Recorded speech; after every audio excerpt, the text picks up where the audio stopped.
Johnny Mac with your daily comedy news. Politico wrote an article wondering if Jon Stewart will run for president. At first, I was like, social media clickbait, but I took the bait and I read the article, and it's not crazy to me. They wrote, to get to the seriousness question out of the way, Stewart's definition of being an entertainer has him wrestling with the kind of big serious topics that actual politicians specialize in avoiding.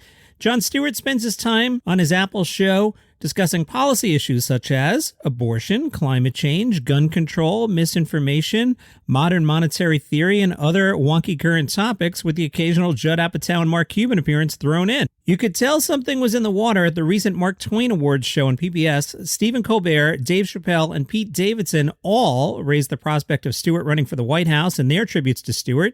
Chappelle said, "I wish that you would run for president, but I imagine it would be hard for a Coke guy to do." Pete Davidson said Jon Stewart is such an exceptional person that he really could be president tomorrow, but is too smart to do so. Stephen Colbert said, of course, Jon is a brilliant comedian, but his close friends know that Jon's true passion is recreational anxiety. It's his superpower. Instead of being bitten by a radioactive spider, Jon was bitten by a clinically depressed squirrel. But that is why he's the perfect person to publicly worry about the future of our democracy, why so many people think he should run for president. And I get it. He's got a lot in common with Bill Clinton, a keen intelligence, the veganism, rapid aging. Politico adds, Jon Stewart is known as a liberal, but his biggest cause has been deeply patriotic and very nonpartisan. He has been the most profoundly effective and powerful engine behind efforts to provide support to the 9/11 first responders and victims. That effort has grown into a fight to provide benefits and supports for U.S. veterans who suffer from exposure to the toxic events of burn pits while deployed overseas. Jon Stewart's famous for trying to help firefighters, police, and veterans, a generally right-leaning bunch. That's one hell of a base to run on. Politics aside, just somebody who hosts a podcast about comedy, if he would run, that would be great. That's 16 months worth of content for me.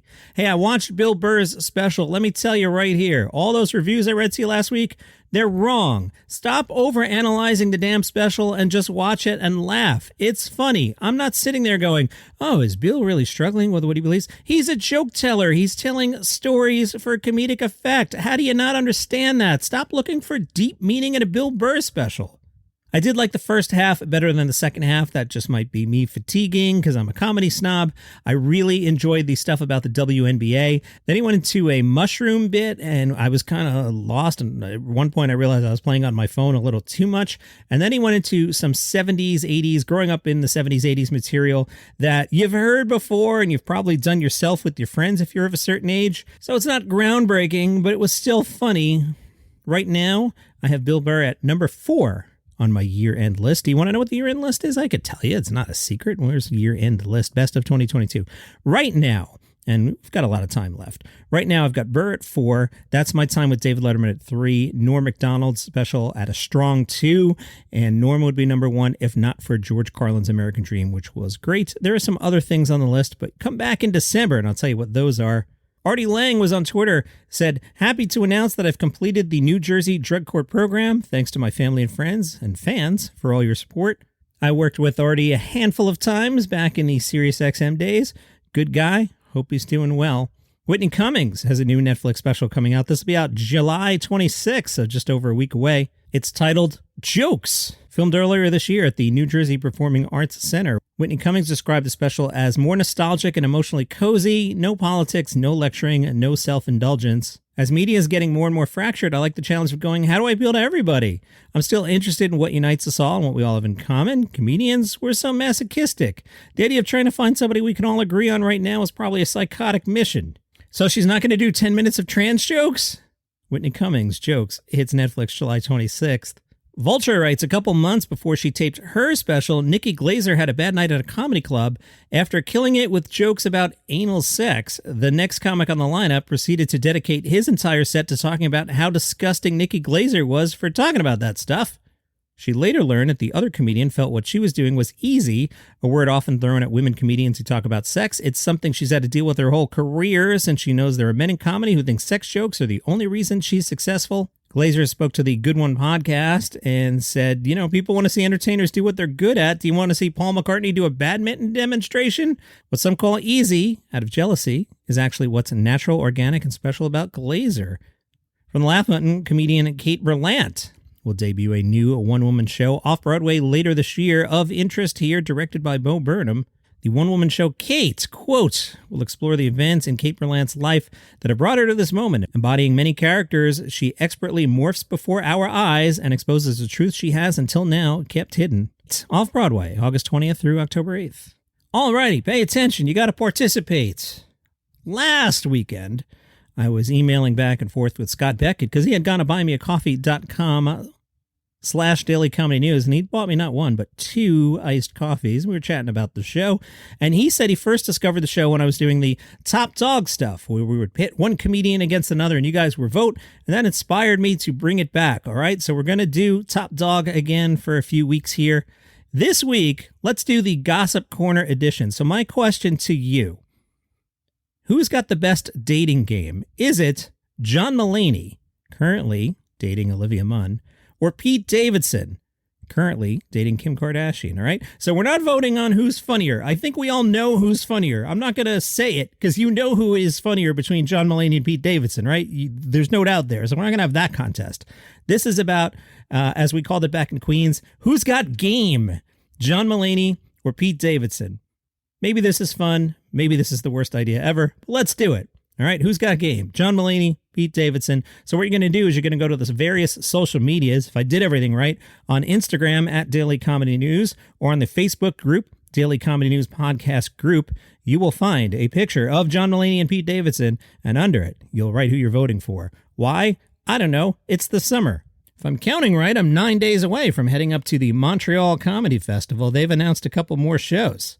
These are the free shows that are at the, and I'll dumb down the French because I'm dumb, Quarter des Spectacles. I'm sure there's a French way to pronounce that correctly, but when I'm up there with my Yankee crew, I'll be like, hey, let's head on over to Spectacles Quarter, and they'll know what I mean. So if you go there, one of the free shows, a dance party with Flula Borg. Are you familiar with Flula? I don't know how to describe Flula.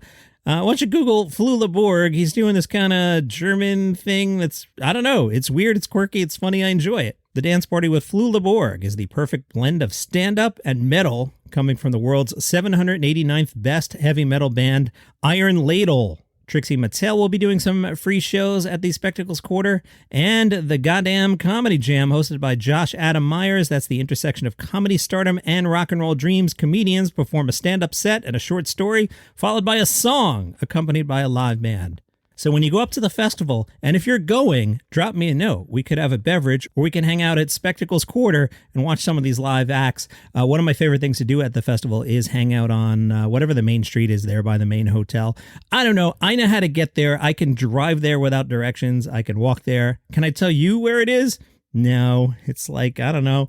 If you could find Mount Royal, it's kind of down and to the right if you're looking at a map. There, that's where I'll be. Anyway, let's hook up. The Interrobang is also previewing Just for Laughs Montreal, and they're all excited about Liza Treyger's upcoming show. Liza was on the New Faces list back in 2014. Again, if you don't listen every day, I'm heading up there Wednesday next week to see the New Faces show. That's one of those ways that I help myself stay a little hip to what's up and coming in comedy, and it's always a great show. So Liza is an example of someone you would have seen, counts on my fingers, 8 years ago. She said, in 2014, I really wanted to be working with my manager, so I was like, I have to slay this. And then she wanted to work with me, and we hugged and cried, and we're still together. I remember my first year was 2014. I was looking at Nikki Glazer, who we talked about earlier, and we're sort of friends. She was very nice to me when I started. She was so busy and beautiful doing all those panels, podcasts, and shows at the festival. Then in 2019, I had this moment where I was as busy as she was at Just for Laughs, and I felt like I really made it. She's going to be on The Nasty Show. She says, I'm always pretty dirty. I like gross, fun jokes. Maybe I'll push it a bit, but it's not like, I have to get ready to be nasty. It comes pretty chill to me. Hosted by Big J. Okerson this year, Josh Adam Myers, Robert Kelly, Yamanika Saunders, and Sophie Buttle are among the comics. Lisa said, we're all crowd work comics. We all love to do crowd work, so we just have to make sure we aren't picking on the same people. There is some behavior she will not tolerate. She said, there's a trend now at the Comedy Store. It's happened twice now in 2 weeks where grown-ass men put their bare feet on the stage. He was wiggling his toes. I told him to stop. He thought I was joking. It was disgusting. Like maybe if you grew up in San Diego, you don't think it's a problem. I can't imagine doing that in a million years, then taking issue when somebody says stop. It's psychotic behavior. And that is your comedy news for today. Follow the show for free on Apple Podcasts or Spotify, wherever you get your shows. You can buy me a coffee.com/daily comedy news. Throw $5 in the tip jar. I'll take your $5. I will go to the National Donuts chain. I'll be like, hey, employee of the National Donuts chain, can I get, because that's how we speak in Queens, can I get a large iced coffee with caramel and milk? And they'll nod, or maybe they'll say yeah, or maybe even say good morning. Or you can realize that's all farcical. Johnny Mac orders on the app, parks his car, runs in, and gets back in the car and doesn't talk to other humans. See you tomorrow.